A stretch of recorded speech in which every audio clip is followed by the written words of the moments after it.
KDMC सत्ता संघर्षावर Netflix show होईल.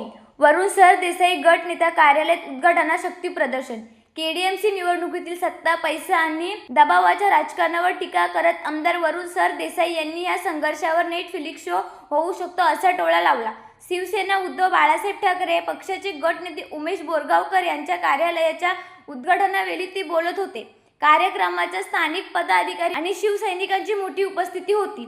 सरदेसाई म्हणाले की सत्ता आणि दबावाच्या राजकारणासमोर आमचे 10 नगरसेवक एकजूट राहिले हे महत्त्वाचे आहे. सेना भाजप युती कागदावर असली तरी प्रत्यक्षात त्यांच्यात समन्वय नसल्याने समिती निवडणुका रखडल्या अशी टीकाही त्यांनी केली. विरोधी पक्षनेत्यांचा प्रश्न लवकर निकाल काढला जावा अशी मागणी त्यांनी यावेळी केली.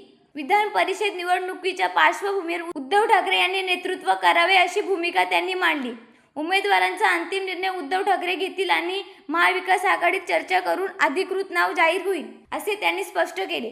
तसेच सध्याच्या राजकारणात उमेदवारांपेक्षा कोणाची मते फुटतील यावर चर्चा होत असल्याची खंतही त्यांनी व्यक्त केली.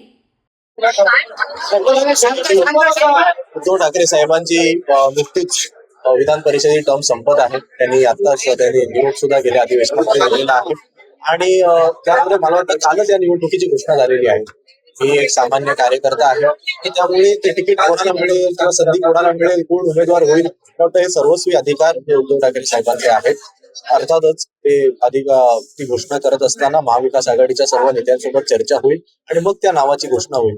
त्यामुळे मी ते जाहीर करू नाही शकत. पण उद्धव ठाकरे साहेबांनी नेतृत्व करावं अशी माझ्यासहित सगळ्या शिवसैनिकांची इच्छा आहे. शेवटी निर्णय हा उद्धव ठाकरे साहेबांचा आहे. ते पक्षप्रमुख आहेत.